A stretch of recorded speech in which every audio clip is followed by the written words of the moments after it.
Ilmu baru nih ya. Ada sedekah mentok, ada orang sudah mentok baru sedekah gitu ya. Ya, jadi saya berikan rumusan Qur'annya. Sebetulnya itu standar.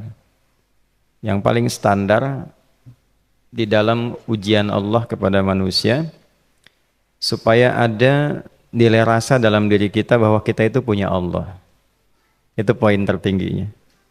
Nah, biasanya pada titik-titik tertentu oleh Allah itu dihilangkan semua potensi-potensi dari makhluk sehingga kita bisa merasakan kenikmatan langsung untuk berinteraksi dan mendapatkan anugerah dari Allah. Itu titik tertingginya.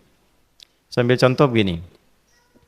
Nabi Zakaria itu yang paling viral di Al-Quran, salah satunya divonis oleh manusia tidak akan mungkin punya keturunan.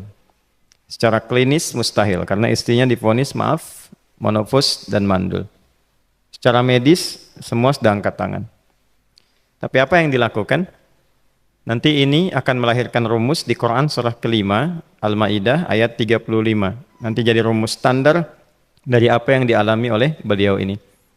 Di titik itu beliau menangkap isyarat bahwa ketika manusia sudah mengatakan tidak mungkin, itu tanda awal dari Allah supaya kita langsung memohon kepadanya karena Allah ingin memberi tanpa perantara siapapun. Maka dilakukanlah kemudian sholat. Sholat itu dalam bahasa Arab, terjemahan kitanya artinya sesuatu yang tersambung, terkoneksi. Karena itu saat kita sedang sholat, kita sedang menyambungkan diri kepada Allah. Anta'budallaha ka'annaka tarah. Kata Mas Ihsan tadi. Kita menyembah Allah dan kita merasa diawasi, dinilai oleh Allah. Maka dalam sholat itu beliau meminta. Ya, permintaannya viral. Qala rabbi habli min ladunka dzurriyyatan thayyibah innaka sami'ud du'a. Bahasa bebasnya begini, ya Allah, semua memvonis aku tidak akan mungkin punya keturunan. Sekarang aku memohon kepadamu saja yang tidak punya batas dalam pemberian. Nah, sebelum ke sedekah dengan harta, Allah mengajarkan dulu sedekahlah dengan tubuh kita. Karena tidak semua orang boleh jadi memiliki harta, tapi semua orang punya potensi untuk menggerakkan tenaganya untuk meminta. Oleh karena itu diletakkan sebelum harta itu sholat. Kenapa rukun Islam yang kedua sholat, selanjutnya zakat? Karena tidak semua orang bisa mengeluarkan harta. Kalau tidak ada satu pun mentok di harta, maka gunakan tubuh kita untuk menunaikan sholat. Itu rumus Nabi Zakaria. Maka beliau tunaikan di mihrabnya Maryam, minta ke Allah. Rumus kedua, sebut nama Allah, Asmaul Husna, sesuai kebutuhan kita. Jadi nggak harus 99. Misal, ini mau menuntut ilmu, sekolah, sebut ya Allah ya Alim, pemilik ilmu. Ada persoalan rizki yang ingin kita dapatkan, ya Allah ya Razak. Ada proyek, ada kegiatan yang kira-kira tantangannya tidak mudah, ya Allah ya Al-Fattah. Ini beliau minta karena divonis tidak mungkin, maka meminta kepada Allah dengan nama pemberian tanpa batas, namanya Wahhab. Disingkatnya Hab. Rabbi habli, ya Allah yang tak punya batas dalam pemberian, mereka memvonis aku punya batasan, maka mohon anugerahkan darimu saja. Jika padamu belum sempat juga terkabul, maka mohon tunjukkan kepadaku dengan cara apa lagi aku mesti meminta. Maka dalam situasi mentok itulah kemudian turun langsung jawaban. Fanadathul malaikatu wa huwa qa'imun yusalli fil mihrab annallaha yubashshiruka bi Yahya. Tolong garis bawah ini. Orang-orang yang langsung memiliki kesadaran saat di titik paling krusial, terendah, dan kita merasa tidak punya apa-apa, lalu ada kesadaran kita punya Allah dan meminta, itu seketika nggak ada sekat. Langsung dijawab. Seketika.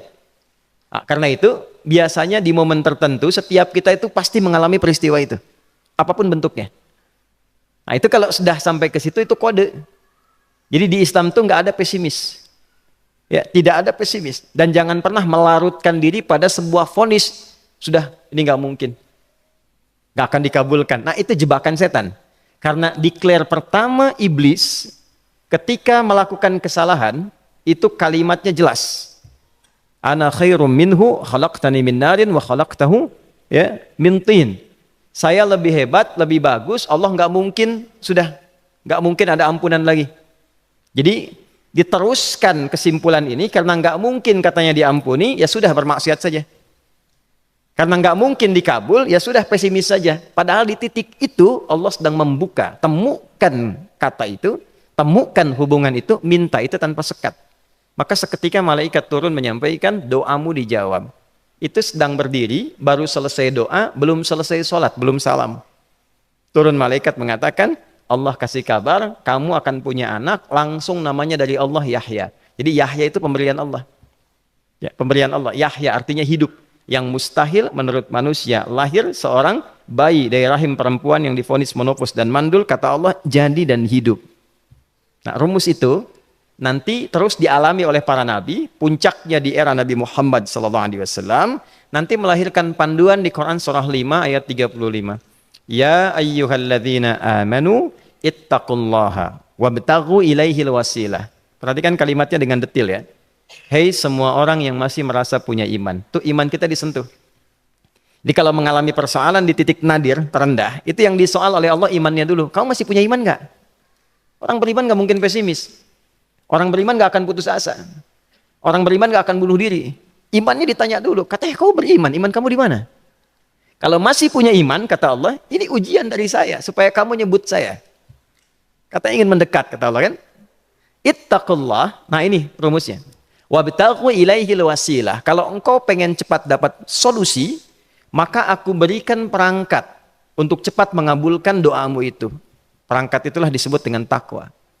Nah, takwa itu ada urutan 240 kali disebutkan dalam Al-Quran, dibagi pada 3 segmen. Segmen ibadah ritual, segmen ibadah sosial, satu lagi segmen rumah tangga.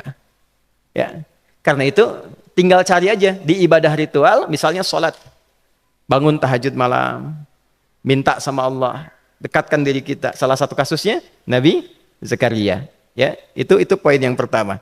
Yang kedua nanti ada maliyah sosial, itu yang tadi dipraktekkan, sedekah dengan harta. Ya, tidak harus banyak, yang penting Allah minta apa, ikhtiarkan, nggak akan dilihat berapapun nilainya. Yang dilihat itu ada nggak kemampuan mengimplementasikan imannya, itu poinnya. Titik itu, ya. Yang ketiga nanti di keluarga. Urutan pertama orang tua. Kata Ibnu Abbas radhiyallahu taala anhuma, tidak ada satupun aku melihat amalan tertinggi yang menarik perhatian Allah untuk memberikan ampunan pada orang tobat atau mengabulkan doa dengan cepat kecuali berbakti pada orang tua. Dan kisahnya viral sekali di Al-Bukhari, 3 orang terjebak dalam gua, kemudian tertutup batu besar karena berteduh hujan, tapi tertutup batu besar. Lalu ketiganya mendorong, tidak pernah bisa mengeluarkan tenaga yang mampu mengeluarkan mereka dari batu itu. Gak bisa gerak. Satu di antara 3 orang ini mengusulkan, sudah, ini tanda dari Allah. Jangan gunakan kekuatan kita lagi, kita diminta menggunakan kekuatan yang Allah berikan. Coba kita cari amalan rumus takwa tadi. Satu di antara 3 itu mengatakan, ya Allah, saya punya seorang ibu. Setiap kali saya berangkat kerja, saya akan selalu siapkan hidangan untuk ibu, khusus untuk susu sebelum tidur, itu saya yang minumkan langsung kepada beliau. Itu berlanjut selama hidup saya seperti yang kau ketahui.